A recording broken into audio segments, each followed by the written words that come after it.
More bombs exploding than a cheap Hollywood thriller, welcome back to Metroid Zero Mission. We're still down in Kraid's hideout, and thanks to us activating the lifts last time, quite a number of items have become available to us. Believe it or not, we're going to be able to get all but one item in our first pass through of Kraid's lair, and that item we won't be able to get for quite a long time. Even if we had come down here later, it just straight up wouldn't be accessible to us until much, much later in the game.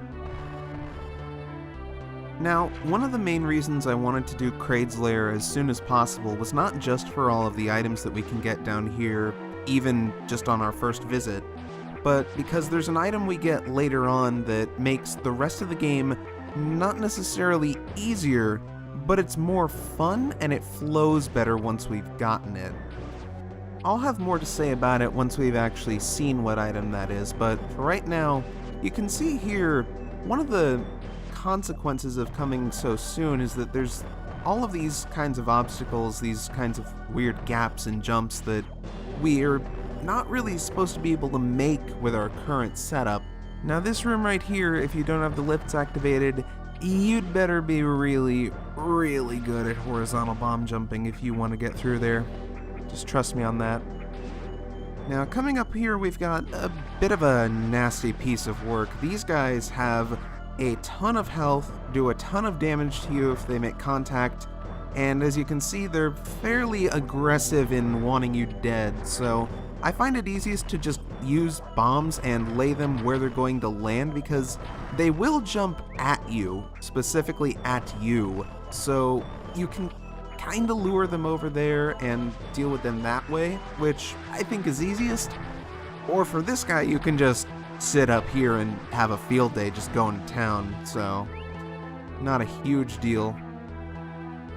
We'll see more of them later, but we'll be far better equipped to deal with them at that point.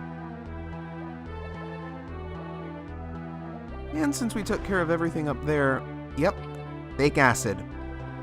They'll play that trick on you a few times in this game, and it doesn't always have the clearest indication of, what you can actually go through and what's real or not, but they do it just little enough to where I think it's acceptable, but I do generally think that hiding an actual secret in something that the player at this point has been trained to avoid actively is not the greatest design in the world.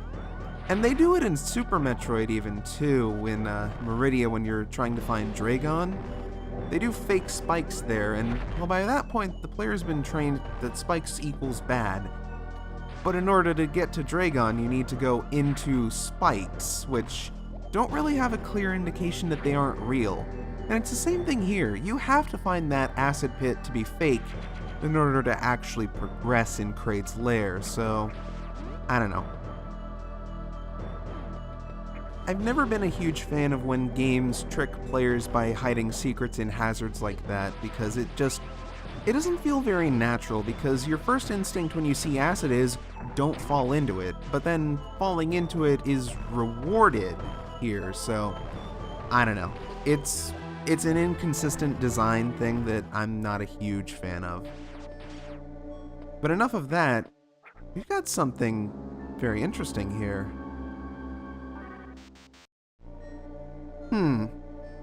Well, I'm sure that's nothing to worry about and will never become important in the entire rest of the game. Nope, never gonna matter. Well, we might not be able to use that item for whatever its intended purpose is, but getting it does allow our shots to actually destroy these blocks or deactivate them, or I mean, it's hard to say. It looks like they're more teleporting away, so I'm inclined to say deactivate over destroy, but yeah, it's getting a little too technical, I think. They're blocks, they're disappearing all the same, who cares what's happening to them?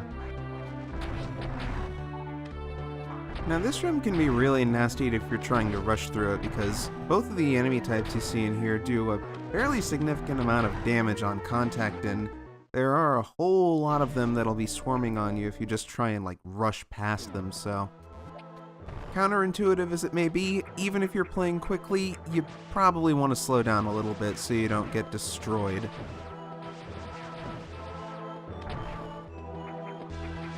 As you can see up here, here's our blockade that kind of guarantees that we need that unknown item to get through here. I mean, we couldn't have gotten up to this point anyways without it, but it's just even more insurance that you don't skip out on it.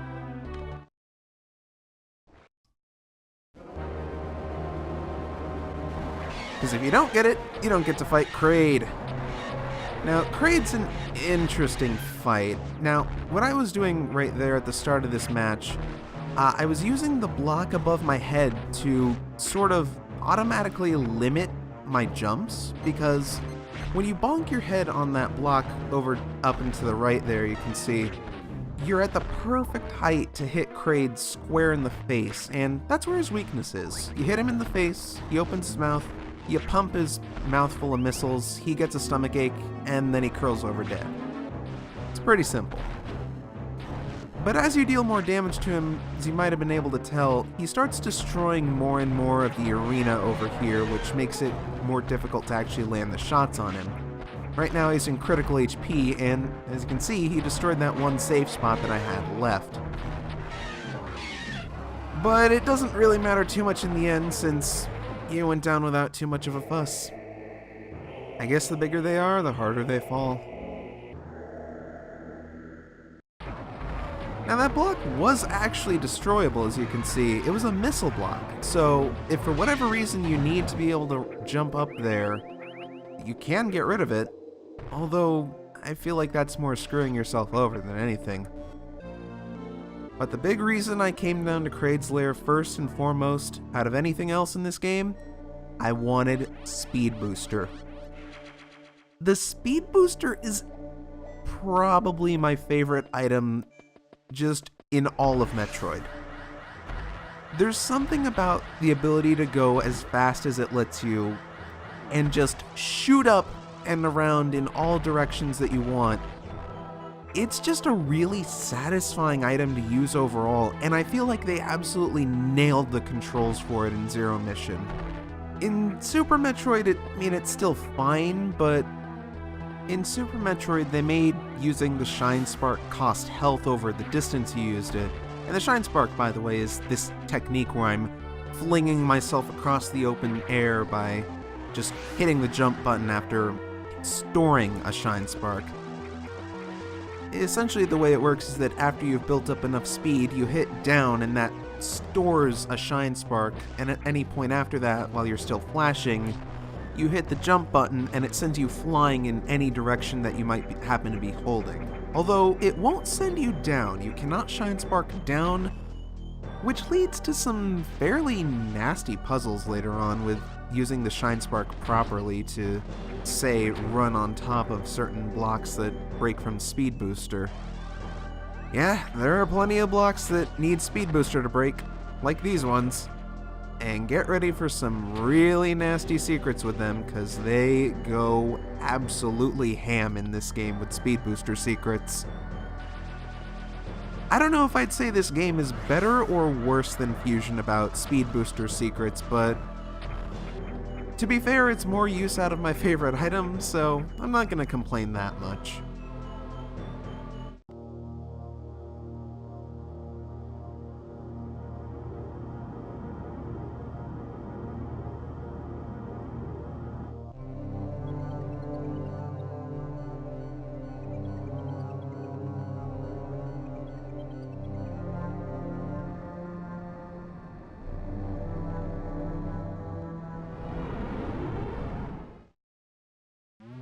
Well, looks like our activities haven't gone completely unnoticed.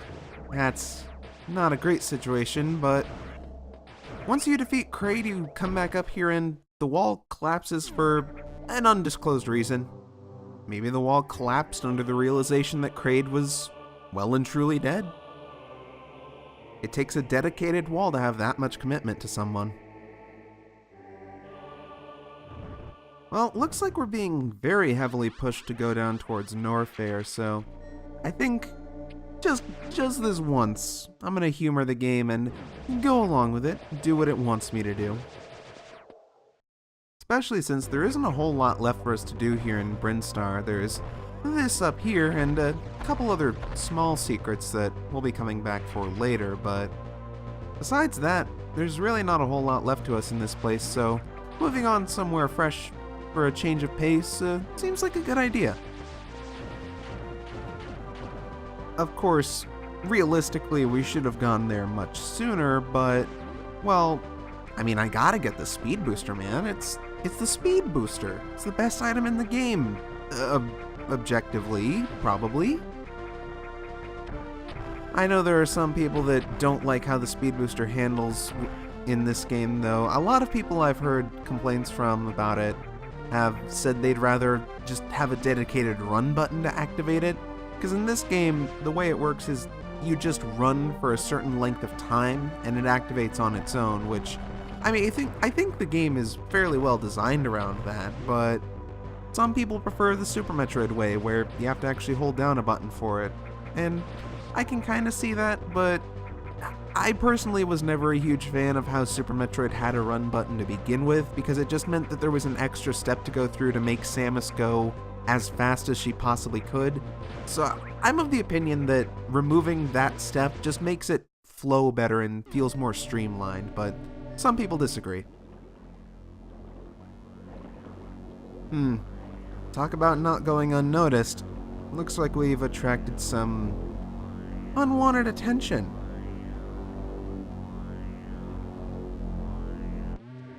That's not creepy at all.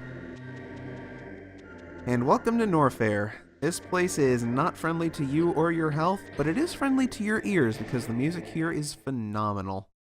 But we're going to have to listen to it more next time because we're done here for now, so next time on Metroid Zero Mission, we're going to explore more of Norfair and see what exactly there is to do down here since we should have come down here much sooner. See you then.